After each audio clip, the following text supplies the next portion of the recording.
Yeah, hello everybody. Welcome to another KMU Pod Live podcast. I'm your host Ricky Chabruggi, and joining me again this week's Derek Relaford. How you doing, Derek? Pretty good, man. How you doing? Doing all right. Keeping busy. Actually, today I was hoping for a little slower day, but it didn't happen.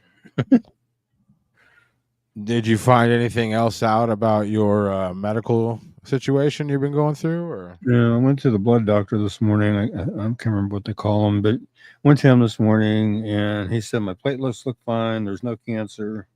He said apparently my the baby aspirin I take every morning is causing the issues with the clotting. So he's taking me off of it for a week, and then I go back down and do another blood draw and see where we're going from there. And then I have to have some dental work done and have to get that squared away before they can do surgery too. So there's all kinds of stuff coming up.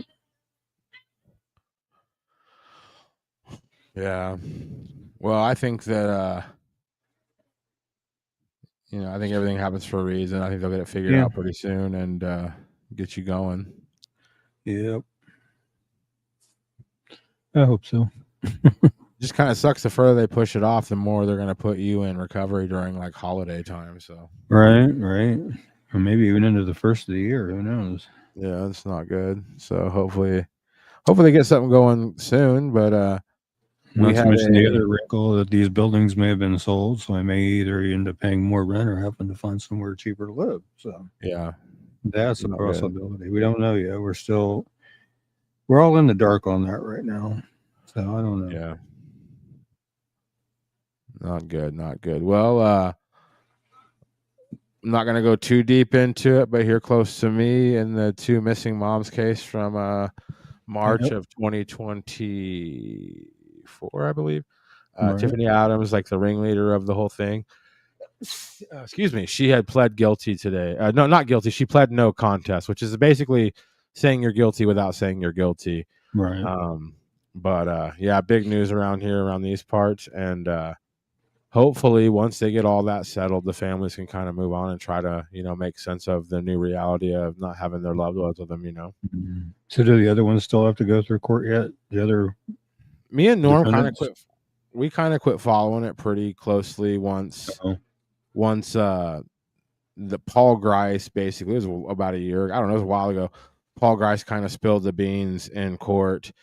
And I went there, but it was so packed that day I couldn't get in. So me and Hope just filmed from the outside for like 4 hours. Okay. And then some podcasters, Tara Parker and Carrie Moody, I think, came out and gave us the skinny. Basically, he said that, yeah, they did it and who was all involved. So pretty much at that point when me and Norm were like, oh, okay, so they've arrested everybody that they said was there when they did it and they planned it. And now it's just time to let the law do what the law does, which is work at a glacial pace because they want to make sure they get it right. And then here we are like a year and some change later. And it looks like the cards are kind of falling for all the people that took part in that. That wasn't a good thing to do, and it's not good. I got the comments on the screen now. Kendra Albin is in the room. Christopher Unruh, Brina Wilson is here. Yeah, cool. we got a show for you. Yeah, my brother won't be joining us tonight because him and his friend went to Kansas City to the AEW wrestling show. So nice, he won't be here tonight. Nice, man. That's awesome. She was treating him to it, got him front row tickets, VIP, all that good kind of stuff. So yeah. So he's living it up right now, hanging out with the wrestlers. So we have 3 segments. This is how we do this show every week. If you're new, we'll go over some cold cases real quick, and then we are going to go over some endangered runaways, and then also some out-of-state cases. If there are any cases you don't see on the screen tonight that you want to see on the screen, you contact Ricky Chabruggi at the Kansas Missing and Unsolved Facebook page, and I promise you he will showcase your flyer. Ricky, how many followers are you up to these days? Let me take a peek here and see. 97,599. Wow. So you're about to hit that 100,000 mark. That's really cool. So that's really awesome, man. I'm proud of you for doing it. And there was another what? There was another big thing. There was another big thing I was following down in San Antonio. Happened a couple of days ago on the 13th, excuse me. It was shared to me on Messenger, and I did some more looking into it. But Fox News is reporting 30 plus children rescued in a U.S. trafficking rate amid growing crisis warning. San Antonio police, they did an operation called Operation Lightning Bug. They joined forces with U.S. Marshal Service out of San Antonio, Del Rio, Midland, and Pecos. The San Antonio Police Department's Missing Persons Unit, Special Victims Unit, Street Crimes Unit, Covert Operations. They made 3 arrests for harboring runaways. 9 felony warrants were executed. Six sex trafficking survivors rescued and connected with support services. 5 new trafficking investigations open. More than 30 missing juveniles were located, and more than 120 additional juveniles voluntarily returned home, clearing their names from missing persons databases. That was a pretty big operation down there in San Antonio. Wow. Which I thought was pretty cool. 120. I couldn't believe that. So between the ones that they actually rescued and the additional 120 that went home, it's 150 kids that they located. Wow. Of course, we'll probably never know this, but I'm wondering how many of them were brought in from out of state, you know? Were they all from the San Antonio area? Were they all, were some of them trafficked there? I mean, who knows?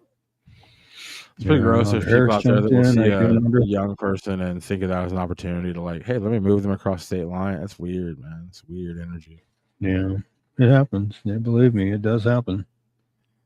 Sadly, I talked about it last week where I did 2 flyers for a couple of young ladies, one out of Kansas City, Kansas, and one out of Missouri. And when they were located, they were both being actively trafficked. And thankfully, both were found and returned to where they needed to be returned to. So, and I know the one in Missouri, she was talking to a couple folks on Snapchat. So that's where that situation originated from, was Snapchat communication. So, got to be careful out there. But we're going to kick things off with Lori Heimer's case. Lori Heimer was stabbed to death in her rural Surrey, Kansas home on June 25th, 2016. She ran her business, Lori's Poodle Patch, from her home. She was a licensed breeder of miniature-sized poodles and was licensed through the state of Kansas. Kansas Bureau of Investigation was contacted to assist Lane County sheriffs in the investigation. They responded with agents and their crime scene response team. During the investigation, 2 vehicles of interest were developed. Vehicle number 1 was said to be an older flatbed pickup truck, possibly a Chevrolet, which is described as beat up, maroon in color with a white front bumper, silver grille, and wide-style side mirrors. The driver is described as a man who is 50 years of age or older with salt and pepper hair. Vehicle number 2 was an older style small pickup truck, possibly a Chevrolet S10 with a 2-tone paint job, dark blue on the top and bottom with light blue going down the middle, a silver back bumper, and a newer blue tailgate that appeared to have minimal damage when compared to the body of the truck. The remainder of the vehicle is described as beat up and scratched up. There may have been 2 animal cages or crates in the back. The driver of the second vehicle was described as a white male, approximately 40 years of age, with shoulder-length hair and wearing glasses. Investigators said they would like to locate these 2 vehicles. They would also like to speak to anyone who had any contact or business appointment with Lori at any time between June 20th and 25th, 2016. If you have any information regarding the homicide of Lori Heimer, please call the Lane County Sheriff's Office at 785-826-6500 or the KBI 1-800-572-7463. There is a reward of $37,500 available for information that leads to the arrest and conviction of the person or persons responsible for Lori's murder. So if anybody has any information, as I've said before, no matter how small or insignificant or unimportant you think it might be, get it called in, because you just never know, what that may lead to. So get it called in as soon as you can. Yeah. Pretty wild situation for sure. Yeah. No, I was going to touch on another situation too that happened over the last couple of let's see, was it since Sunday night? I believe it was. Wichita police had circulated. First, they circulated a still shot of a woman that had been caught on somebody's Ring camera that was being grabbed and forcefully taken. And then the next day, they released a video clip from the video, and she supposedly, it sounded like she screamed the name Kevin before she was being pulled away. And you can see her being pulled backwards back down the sidewalk toward the street. They were trying to identify this woman so they could find out whether she was okay or not. And then as of yesterday, they had reported that they did locate her. She'd called, and they went out and talked to her, and verified it was her, verified she's okay. And then as of 7 o'clock last night, they arrested a 22-year-old male in connection with that and have him charged on all kinds of charges. And they're going to present it to the DA to see if it's going to need to be prosecuted or not. And of course, they haven't revealed her identity, and they more than likely won't. But Yeah. I mean, she was located safe, and the guy that was responsible was apparently they were in a relationship of some sort, and it just got way out of hand. Yeah. So apparently, she was running up to this house to get away from him. The people who live there said they had no idea who she was or anything. And so apparently, she was just trying to escape a situation. Apparently, she didn't live too far from where the situation occurred, but at least they found her, got her identified, know she's okay, and got him arrested, got him charged on many different things. I mean, there was the domestic battery, strangulation, criminal restraint, and all that kind of stuff. So he's going to be sitting for a while, probably, if they decide to go ahead and pursue prosecution. The internet's ruined my brain. So like, I'm pretty sure if anybody knocked on my door, I don't care if it was like a screaming woman, or I would be so worried about it being like some kind of setup, like to show somebody like, oh, Yeah. I need help, and then you open a door, next thing you know, you're getting robbed, and it's just like, I Yeah, don't know, man. Like it's scary. Some girl runs up it to your is. doorbell screaming. You don't know I mean, call the police. I don't know about opening the door, but I did see that video, and it actually started getting national attention. Yeah, Fox Um, News was running it. it's scary. That's scary. That's like that's probably one of the scariest things ever. But I mean, luckily, like not luckily, but it sounds like said she knew the guy. So, but I mean, I think when most people saw that, they thought it was some lady coming home and some stranger ran up and snapped. Like that's the scariest thing ever. Yeah. Like she knew him, so it's just more of like a domestic situation. But still, it's like that's pretty wild to have somebody run up on you and take you away. Yeah, it is. I'm just glad she was okay. Yeah. I was following that situation very, very, very closely, posting updates as they were coming out and everything else. Let's see. Moving on to Haley Davis, another one here out of Salina. Missing since July 21st, 2023. She was 19 when she was missing. She's now 21, 5'6" to 5'7", weighs between 190 and 200 pounds. Her hair was last known to be dyed bleach blonde. She has blue eyes. She left Salina, Kansas with a male acquaintance to go to Wichita. And he was last active on social media and last heard from on July 21st.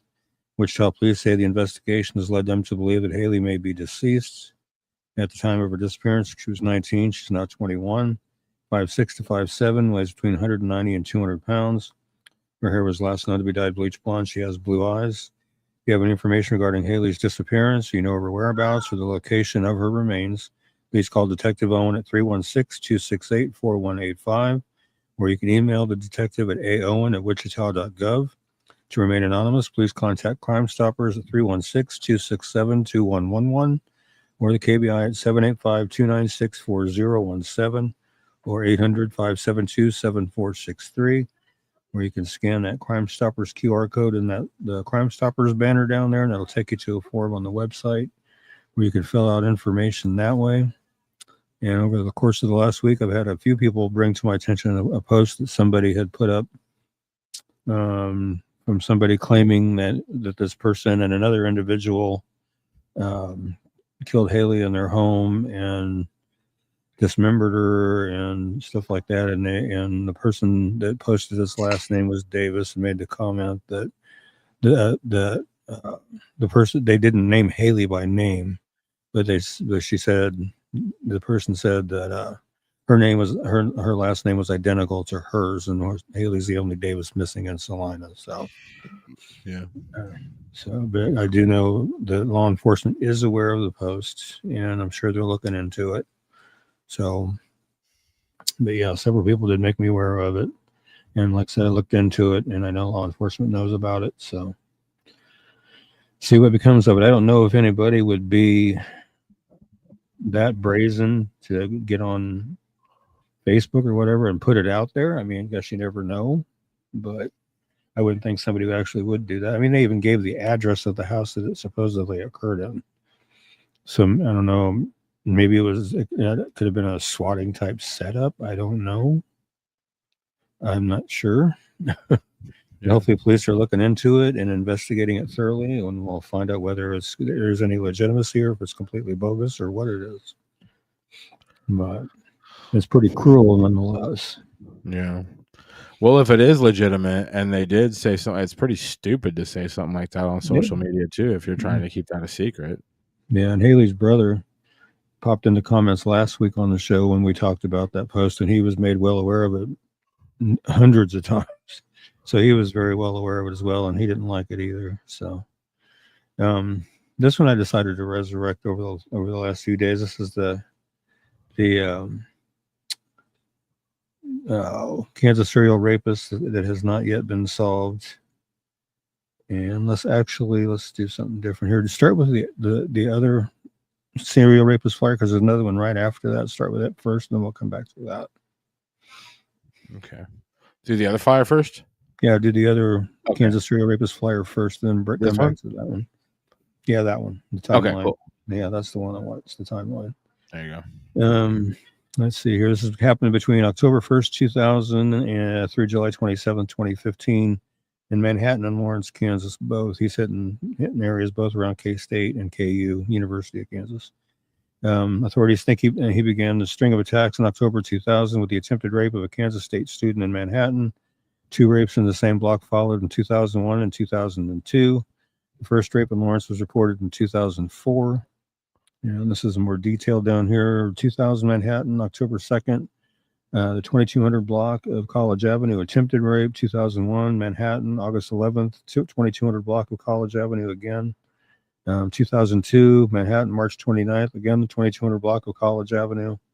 Again in 2002, December 31st, 1400 block of Hartman Place. 2003, May 30th, 1400 block of Watson Place. 2004, June 14th, 1400 block of Watson Place. And on July 14th in Lawrence, 38 block of Clinton Parkway. 2005 in Lawrence, January 29th, the 200 block of West 6th Street. 2005 back in Manhattan, September 5th, 1400 block of Hillcrest. 2006, June 13, 1900 block of Stewart. 2007 in Manhattan, August 7th, 900 block of Morrow. And in 2008, back to Lawrence, March 22nd, 3800 block of Clinton Parkway again. And on 2008, again in Lawrence, December 1st, 2700 block of Grand Circle. Apparently he's hitting in times that coincide with breaks from classes is what he's doing. And in 2009, authorities in Manhattan and Lawrence asked the Kansas Attorney General's office for help coordinating their investigations. In March, the Attorney General's office reveals that the cases share similarities and that the public should be told of the threat. 2015, July 27, in Manhattan, 1400 block of Watson Place, attempted rape. 2017, on July 27, 2 years after the last reported case in Manhattan, authorities announced it is linked to the 13 cases from 2000 to 2008. You see, there's composites. I'm assuming the left is the original sketch. The right is the same sketch, but it looks like it's been cleaned up quite a bit. So that's what the suspect looks like. And then there's some additional information on the other flyer if you want to jump back to that one. Gotcha. And additional information about the cases provided in past media accounts. Sometimes a gun or a knife is used in the attacks. At least the first 5 victims in Manhattan occurred in second-floor apartments. Victims' age range from late teens to early 20s. Some victims were college students. The first 3 crimes occurred in the same apartment complex in Manhattan. All crimes occurred during some kind of college break. All of the crimes except for one occurred between the hours of 2 a.m. and 5 a.m. One incident involved 2 victims. In at least one case, the victim was blindfolded during the attack. All cases have been linked by police as of July 27, 2017. Investigators have not said whether they have recovered DNA or other forensic evidence. I would assume they would have had to have recovered DNA to be able to positively link all the cases. That would be the only way to be able to link them all, I would think. The suspect description: white male, estimated between 5'9" to 6 foot, 25 to 40 years old, slim build, usually armed with a weapon, and wears some sort of garment to hide his face. Suspect is possibly conducting some sort of surveillance before each attack. If you do have any information regarding any of these crimes, please call the Lawrence, Kansas Police Department Investigations Division at 785-843-8477 or the Douglas County, Kansas Crime Stoppers 785-843-8477. I got the same number twice. Or the Riley County, Kansas Police Department at 785-537-2112 or the Riley County, Kansas Crime Stoppers at 785-539-7777. And see what we can do to help try to see if we can't get this guy caught if he's still around somewhere. Yeah. It's interesting. Apparently, if I mean, I'm just speculating here, if they did somehow manage to get DNA Yeah. and link all these cases, if they've ran that, apparently he must not be on file anywhere. At least his DNA. And here's Haley Davis, his brother again. I just noticed Travis Graham. Appreciate it, y'all. Please keep sharing. We will definitely do that, Travis. We will definitely do that. Mm-hmm. And I just recently updated this flyer with more photos, including the one on the far right with the last clothing seen wearing.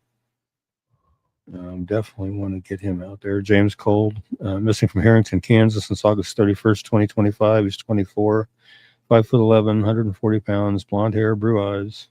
He was last known to be driving a 1999 silver Ford F-150 pickup, which is pictured below, and it has since been recovered. It was recovered, from what I was told, a day following his disappearance out by a trail. They have had scent dogs out there tracking his scent. They tracked it to a certain spot where it stopped, so they're thinking maybe he hitchhiked or something like that. Not for sure, but that's what the speculation is at this point. He did leave his wallet and a cell phone at home, and he's 24, 5'11", weighs 140 pounds, blonde hair, and blue eyes. Last seen wearing a red flannel button-down shirt, blue jeans, and boots. If you have any information regarding James's disappearance, you know of his whereabouts, please call the Harrington, Kansas Police Department, 785-258-2226, or the KBI at 785-296-4017, and see if we can help get James located and back to where he needs to be. I know his family's worried sick about him. They have started a Facebook page up for him as well. And I have it linked to the flyer on Kansas Missing. I can't think of the name of it, but there is a Facebook page out there now. Wow.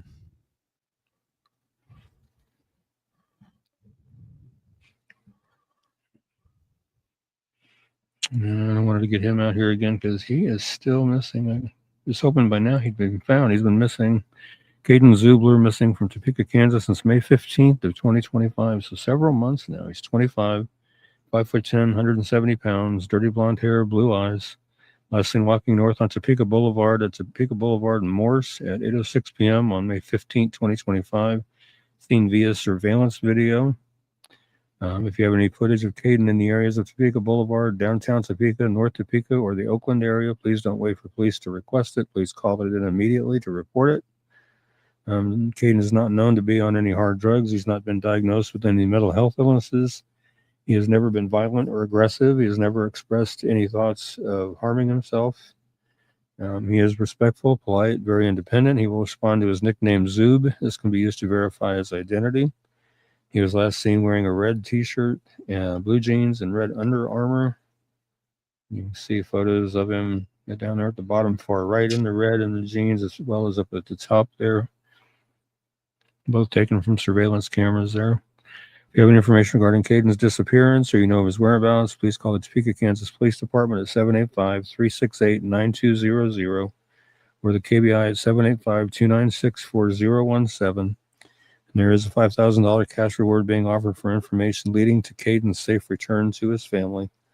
So if you have any information, get it in to Topeka, Kansas Police Department or KBI so they can check it out and see if they can't get him found. And that's where he needs to be.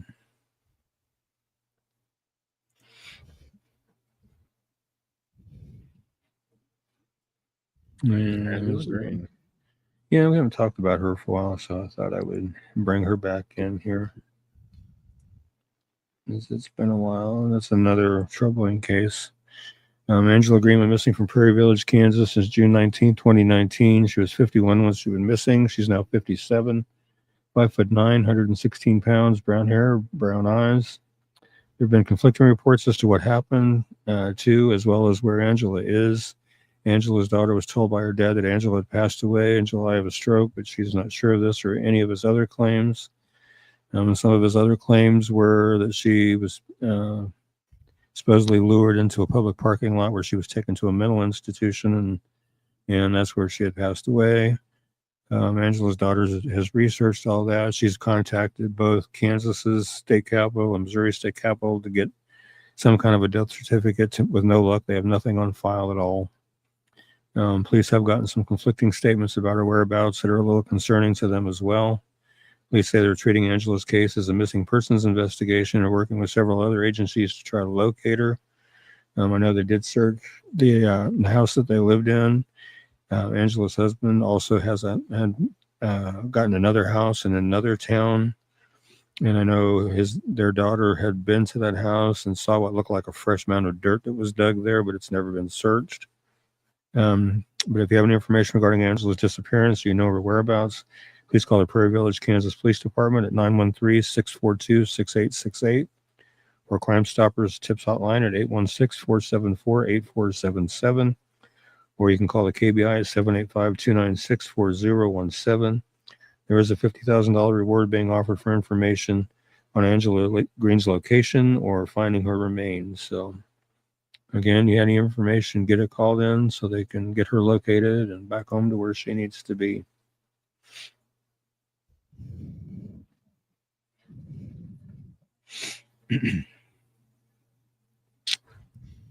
Yeah, this is another one we haven't talked about in a long time. Stevie Scott Hammerly and Joseph Grashner, both missing from Manhattan, Kansas, since August 22nd, 1981. Stevie was 26 when he went missing. He would now be 70. He's 5'10" to 6 foot tall. Weighs between 145 to 165 pounds. His hair is light brown or blonde and blue eyes. Joseph Grasher was 21 when he went missing. He's now 65, 5'9", 160 pounds, light brown, blonde hair, and blue eyes. They went missing from a birthday party on August 27, 1981 on the 1000 block of Points Avenue in Manhattan, Kansas. Stevie and Joe were taken by two individuals from the party. These individuals were not at the party. They showed up later. Stevie was paralyzed from the waist down and confined to a wheelchair.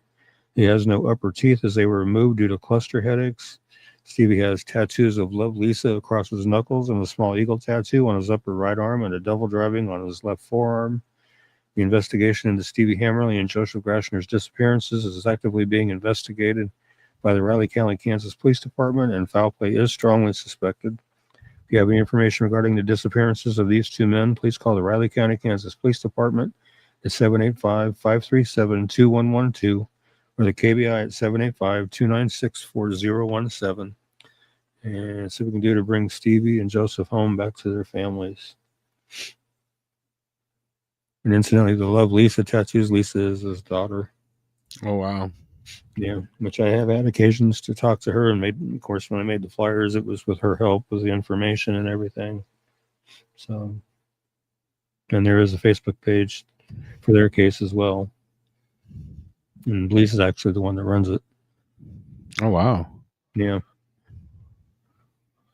They're going to the endangered missing teens. Okay.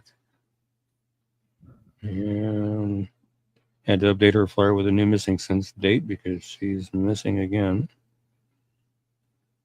And Kmu Carrico, missing from Salina, Kansas. It's October 6, 2025. She's 14, 5'3", 140 pounds, bleach blonde hair, hazel eyes. Maybe in Salina or she may be in the McPherson, Kansas area. And she's 14, 5'3", 140 pounds, bleach blonde hair, and hazel eyes. If you have any information regarding Kaomi's disappearance, you know her whereabouts, please call the Salina, Kansas Police Department at 785-826-7210 or the KBI at 785-296-4017. And as I mentioned before, I know Kaomi's mother very well. She used to be one of my foster daughters, one of my ex-wife daughters and foster daughters years ago when she was 16. So, and Esther Under saying, good evening, Ricky and Derek. How you doing? Esther and Rodney Cox joined us. How you doing, Rodney? Both longtime viewers of this broadcast. Yeah. This is one we've done repeatedly, but she doesn't seem to want to stay put either. It's Harley Garradon Smith, missing from Topeka, Kansas since October 10th of this year, 17 years old, 4'11" to 5'2", weighs between 98 and 120 pounds, blonde hair, hazel eyes. Does look like in the pictures she has a nose piercing on the left side, ears pierced. If you have any information regarding Harley's disappearance, you know her whereabouts, please call 911 immediately or call the Topeka, Kansas Police Department at 785-368-9200 or KBI at 785-296-4017 and see if we can't get Harley located and back to where she needs to be.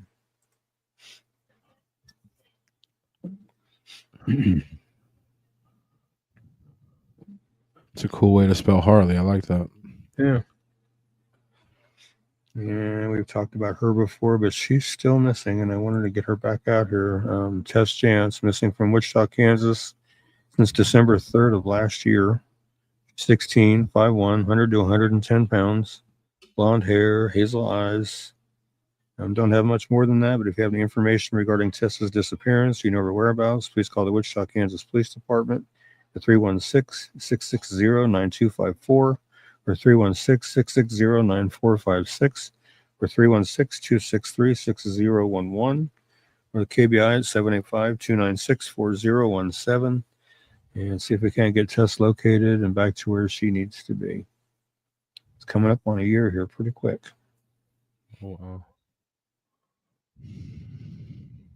We're about 10 and a half months past when she went missing. So that's a long time for a missing teen. Yeah, it is. It's scary.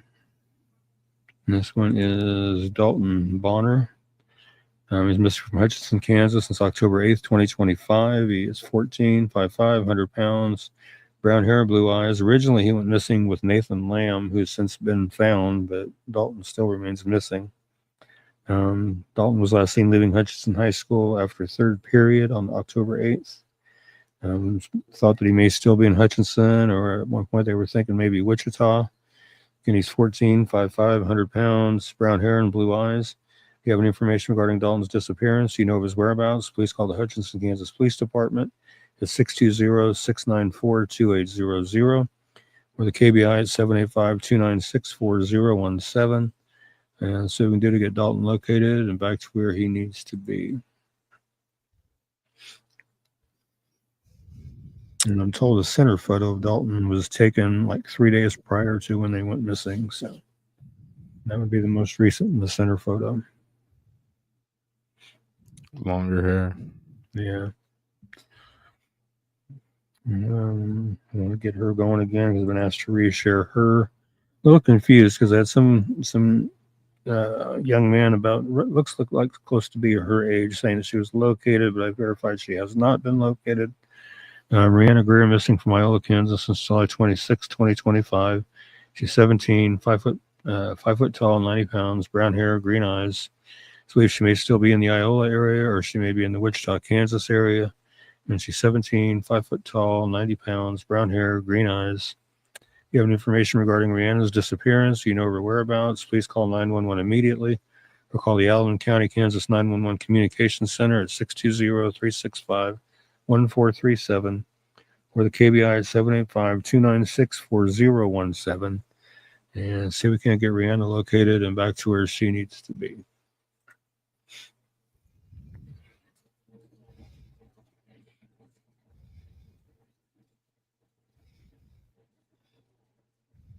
Okay, Melanie Davidson. Let's see, she's way over here. Missing from Wichita, Kansas, September 15th of 2025. She's 17, 5'8", 180 pounds, brown hair, blue eyes. She does identify as male and sometimes interchanges the use of their name Melanie with Max. And she's 17, 5'8", 180, brown hair, blue eyes, has a tattoo on the side of her neck. Caution is advised. If you locate her, don't approach her. Just contact law enforcement immediately. Wichita Police Department's phone numbers are 316-263-6011, or you can call 911, or 316-660-9254, or 316-660-9456, or you can call KBI at 785-296-4017. and see if we can't get Melanie located and back to where she needs to be. All right, we're gonna go out of the state of Kansas a little bit. Ricky's got some flyers he does outside of the state of Kansas. He does a page for Missouri as well, but sometimes he'll do flyers for pretty much any state. Right. Yeah, I've been covering him quite a bit lately because his case is pretty troubling. As you'll see, Jeremiah Demetrius Moneta, missing from Ponca City, Oklahoma since January 17th, 2025. He was 25 when he was missing. He's now, 22 when he was missing. He's now 23. 5'9", 150 pounds, black hair, brown eyes. His bank account has not been touched, and his apartment showed no signs of disturbance. His cell phone was found in somebody else's possession, and his asthma inhaler was found on a stranger's porch. Family says that he never leaves his inhaler behind. Again, when he went missing, he was 22. He's now 23. He's 5'9", weighs 150 pounds, has black hair and brown eyes, has facial hair and a Playboy bunny tattoo on his shoulder blade. He was last seen wearing a Kansas City Chiefs hoodie, jeans, and work boots. I'm assuming that's the Chiefs hoodie on the far right there. If you have any information regarding Jeremiah's disappearance, you know of his whereabouts, please call the Ponca City, Oklahoma Police Department at 580-767-0370 or call the anonymous tip line at 580-762-5100. Anyone wishing to send anonymous tips online can do so at www.tipsubmit.com/webtips.aspx !agency ID = 496. Fill out the tip sheet and send the information. You can text Ponca City Police Department, push your message to crimes 274637 from your cell phone. If you want to email your information, you can send it to crimestoppers@poncacityoK.gov and see what we can do to get Jeremiah located and back to his family. I have briefly spoke with his mom and trying to do what we can do to help her out. See if we can get him found.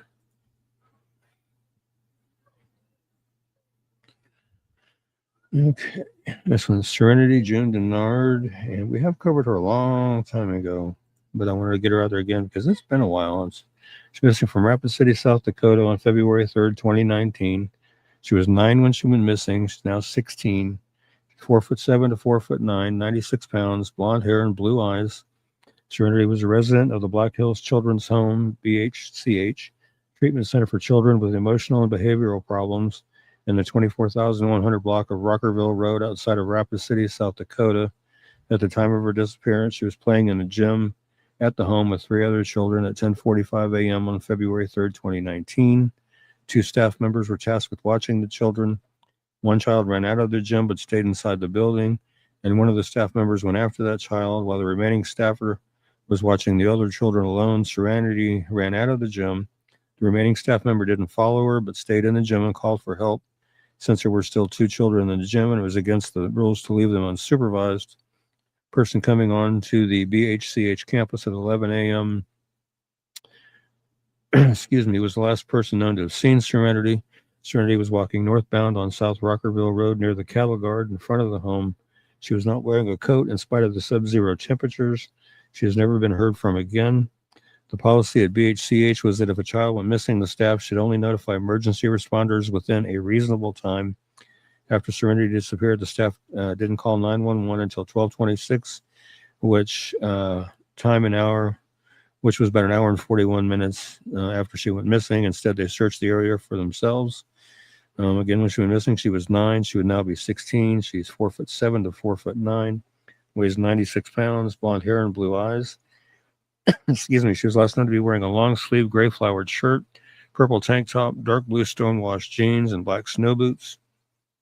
Now, I know since all this one happened, BHCH has changed their policy to now when a child goes missing, they call 911 immediately. So that's been changed since all this.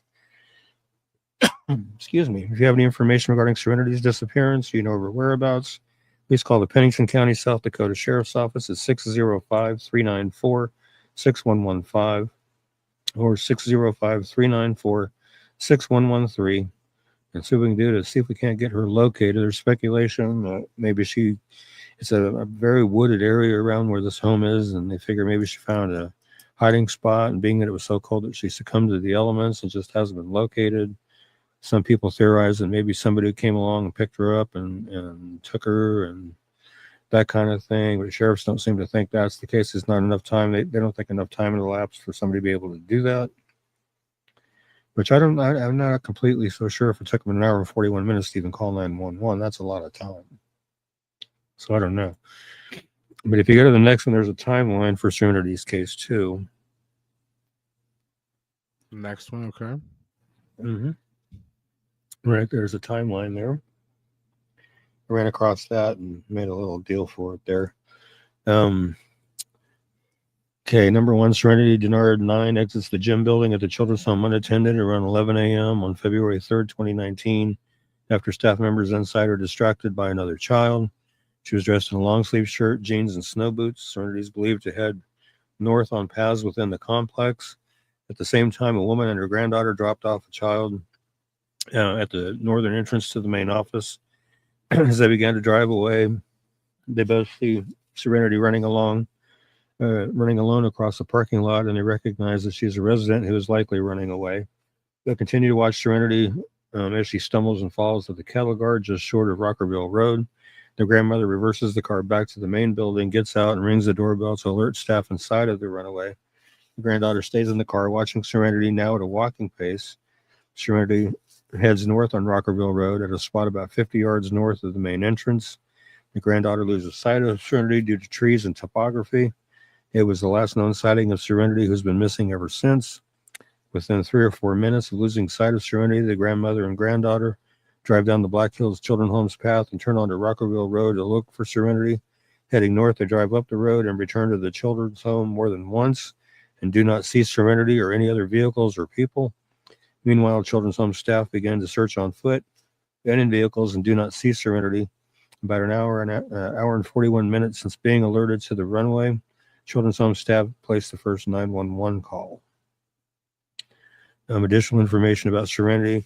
She had been diagnosed with severe reactive attachment disorder, disruptive mood dysregulation disorder, and other psychological problems. And as a result of her condition, she suffers from behavioral problems, including running away and threats of self-harm. I know all too well about reactive attachment disorder and disruptive mood dysregulation disorder, as my older daughter deals with both of those herself, among other things as well. So I can tell you that those are both very, very difficult things for someone to deal with, especially being that young. And my older daughter's almost 21, and she still deals with it. She still struggles with it every day. I see it almost every day. So let's see what we can do to get Serenity located, and hopefully she's out there somewhere. Her mom still has a very, she's really hoping that she's still out there. She still has a feeling she's out there, and hopefully she is, and we can help get her found. I mean, she'd be 16 now. I mean, she was 9 when she went missing. So, jeez, let's see what we can do. Yeah. And this is Dana Bruce. And then after Dana's flyer, I put a bunch of pictures in there from the vigil a couple of weeks ago. Nice. So I'll cover her flyer, then we'll look at some of those and talk about some of those. Excuse me. Dana Bruce went missing from Sedalia, Missouri on October 4th, 2008. She was 23 when she was missing. She'll now be 40. She's 5'2", 98 pounds, brown hair, green or hazel eyes. She was last seen at her children's babysitter's home in Sedalia, Missouri. She left the children there earlier that day so she could go out for the evening. She returned at midnight and gave the babysitter more money and asked her to watch the children for the rest of the night. Dana was seen at Malone's Bar on Main Street with a young man driving a late model red Ford F-150 truck earlier on the night of her disappearance. She left with that man at 11:30 p.m. Police have identified the man Dana was with on the night she vanished. He traveled to Atlanta, Georgia after her disappearance, and police questioned him about Dana after he was arrested there on unrelated charges of marijuana possession and driving on a suspended license. Authorities have not named him publicly, but they are calling him a person of interest in her case. Told his questioners that he and Dana parted ways after they left the bar, and he never saw her again after that. She left all of her belongings behind, including her hairbrush and her toothbrush. She does not have credit cards, debit cards, checking account, cell phone, or a car. And when she went missing, she was 23. She would now be 40. 5'2", weighs 98 pounds, has brown hair that was colored brown at the roots, black at the ends with red highlights, and green or hazel eyes. Dana was last known to be wearing a black shirt with the word rebel and silver lettering on the front and blue jeans. Dina has a tattoo of a teddy bear with wings and the name Dylan on her upper left arm. She is blind in her left eye. Dana has a 2-inch scar along her lower spine and a staple scar on her right shoulder. Her ears are pierced 1 time each. If you have any information regarding Dana's disappearance or you know her whereabouts, please call the Sedalia, Missouri Police Department. It's 660-827-7823 or 660-826-8100 or the Missouri State Highway Patrol at 573-526-6178 or toll free 866-362-6422 or private investigator Leslie at 910-427-0070 and see what we can do to get Dana located and back to her family. And as we mentioned a couple of weeks ago, they had a vigil for Dana on the 4th and to commemorate the 17-year anniversary of her disappearance. And these are some of the photos from that vigil.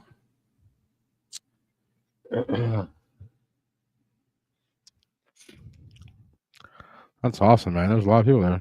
Yeah, there is. And I'm going to point out a photo here, a couple of photos out here in a little bit.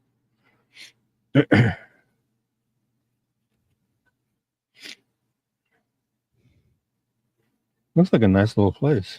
Yeah. That area there where they're having a vigil. It looks really pretty.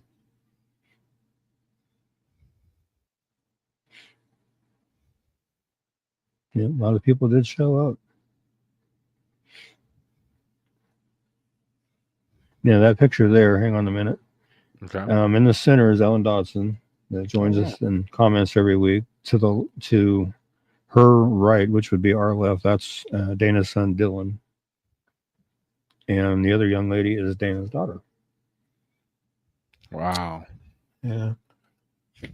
And apparently, from what Ellen tells me, Dylan is wearing these long wigs. He's hoping by doing that somebody will open up and give some information as to where Dana is. Wow. And that's another one with Dylan and Dana's other child. That's crazy. Dana's kiddos. Yep. Yeah. Yeah, there needs to be some kind of closure for that. That's just been that's too much. I mean, it's obvious her kids are struggling, especially Dylan. He's really wanting somebody to step up and let somebody know what happened with his mom so his mom can be found and brought home. So let's see what we can do to help him out and get Dana's case out there and make sure it's out in front of everybody's eyes so they know that, they're being looked for. They haven't forgot about Dana. They're still looking for Dana. They want Dana home. So see what we can do. And Ellen, I hope we did you good tonight. I was going to get those photos on the show last week, and I completely forgot. Everything's going on with me and everything. Just got my mind so occupied, but I did remember them this week. So please forgive me for that, Ellen. Sinuses are acting up tonight. But I do want to say thank everybody for being with us tonight and going over these cases. And I had a couple more lined up, but they were located before the show. So awesome. I didn't took them out. So nothing like having some locateds right before the show. But well, thank everybody for joining us and hope to see everybody next week. But before we go that far, I'll say, Heavenly Father, thank you for bringing us together tonight to go over these cases. And let's pray that we can bring some folks home and solve some unsolved homicides and, get some justice for some people and closure for some folks that really deserve it and really need it. Let's pray that these folks out there that have the information will do the right things and make the phone calls they need to make and reveal what they know so these cases can be brought to a close. Just want to pray these things in your name until we see everybody again next week. Everybody stay safe, stay healthy. God bless and amen.